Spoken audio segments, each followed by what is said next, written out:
This is the Hummingbird News Channel, where we keep you up to date with news from across Jamaica. Thank you for watching. Please remember to subscribe, like, comment, and share. And now the details. Third Hayes car crash victim dies. A third person has succumbed to injuries sustained in the Saturday night car crash in Hayes, Clarendon. 17-year-old Dante Johnson, a fifth-form student at Vere Technical High School in the parish, died last night at the Kingston Public Hospital. His aunt, Maxine, said on Sunday that he was on life support. The distraught aunt disclosed that Dante was to sit an external examination today and was to continue preparations for his Caribbean Secondary Education Certificate CSEC examinations. Dante was among 9 passengers aboard a Nissan AD wagon that crashed after the driver reportedly disobeyed signals from the police to stop. The residents mounted a fiery demonstration outside the Hayes police station yesterday, protesting that the police had shut up the vehicle transporting the children.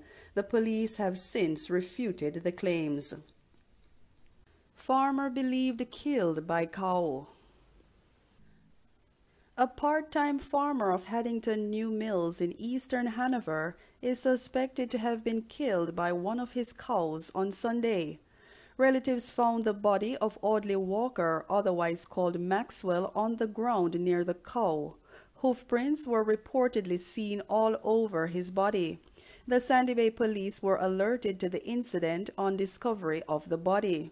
Walker, who lived alone and worked at a pastry outlet in Montego Bay, reportedly left home at about 6 a.m. on Sunday on one of his usual treks to tend to his animals, but never returned home as expected. He would usually return home about 2 hours later on a Sunday to attend church, a resident said. But when he never returned home to go to church, everyone sort of got suspicious, the resident added. Senator raises concern about gangster entertainers. Government Senator Charles Sinclair has accused some entertainers whom he did not name of being the faces of some criminal gangs operating in the country. Sinclair, a former Montego Bay mayor, made the assertion in the Senate on Friday during the debate on the Criminal Justice Act, more popularly known as the anti-gang law. I will go further to say, and nobody can deny this, there are some artists locally who are the faces of some of the known gangs in Jamaica, wittingly or unwittingly. They are the faces of some of the gangs, Sinclair declared without naming any entertainer or gang. He also questioned the wisdom of the Ministry of National Security facilitating the importation of props, which are used as firearms in music videos done locally depicting acts of violence. The government senator cited a popular music video which depicted a home invasion in which gunmen took the male head of the household outside and executed him. I've seen videos produced by local artists connected to local artists to support the lyrical content of their music, and those videos have portrayed gunmen with guns committing some of the most violent acts that are replicated in our communities. We are told that the guns reflected in those videos are props. My question is, were they imported with license from the Ministry of National Security? Because you would have to get a license to import a prop which represents a firearm, asserted Sinclair. Against the background of the country's high crime rate, he further asked, why would our Ministry of National Security, why in our context, facilitate such importation?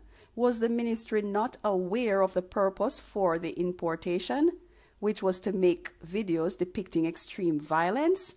And if they are not permitted, where is the clamor for the appropriate action? These questions require answers in the context of what is and has been happening in Jamaica for decades. Clarendon man murdered in St. Thomas.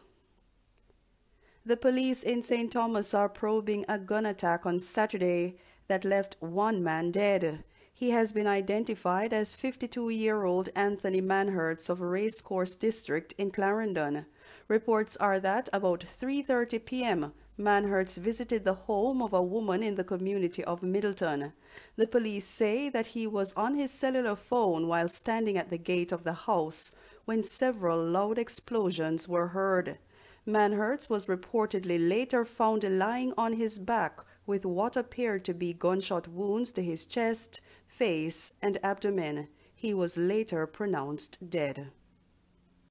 2 murders in Westmoreland since Saturday.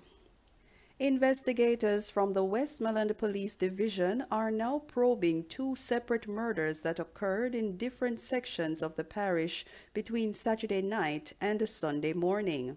The police identified the deceased as 38-year-old Orlando Howell of Hatfield District and 19-year-old unemployed Anthony Gray of Strathbogie, both in Westmoreland. Reports from the Negril Police are that about 10:30 p.m. on Sunday, Howell was standing along the Strathbogie roadway when he was pounced upon by gunmen. He received several shots to the upper body and was taken to hospital where he was pronounced dead. On Saturday at about 6:15 p.m., reports are that Gray was among a group of friends in his community when 4 men alighted from a motor vehicle that drove up and opened gunfire. The police were called, and upon their arrival, Gray was found suffering from multiple gunshot wounds. No motive has been established so far for either of the killings.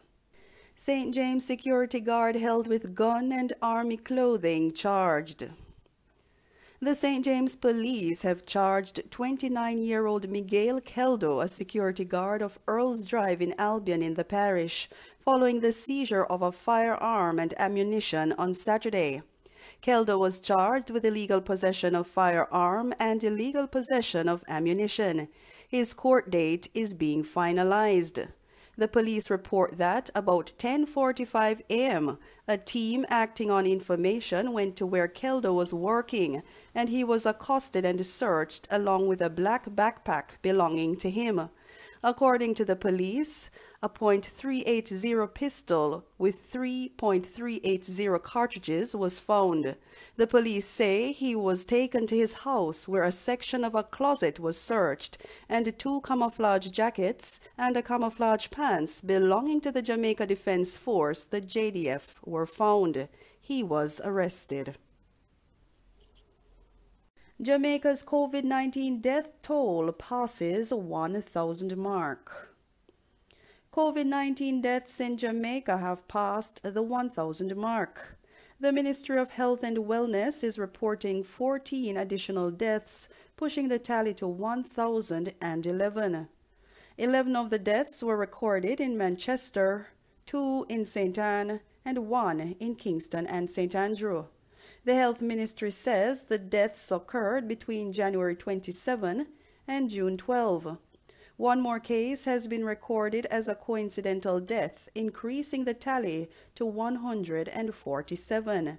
And 2 more fatalities are under investigation, moving that figure to 138. Meanwhile, there were 79 new cases with ages ranging from 89 days to 79 years, pushing the tally to 49,356, with 20,237 being active. Of the new cases, 42 are women and 37 are men. St. Anne dominates the new cases with 16 being recorded, followed by St. Catherine with 13, and then Kingston and St. Andrew with 10. The country's positivity rate stands at 11.4%.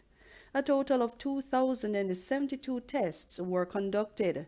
In the meantime, there were 190 more recoveries, increasing the total to 27,732. Some 128 people are in hospital, with 24 being moderately ill and 13 critically ill. 1 person is in government quarantine, while 38,060 are at home. And those were the stories making the news. Stay safe and have a pleasant evening. This is the Hummingbird News Channel. where we keep you up to date with news from across Jamaica. Thank you for watching. Please remember to subscribe, like, comment, and share. And don't forget to hit the bell so you can keep up to date with our new uploads. Until next time, be the change that you wish to see in the world.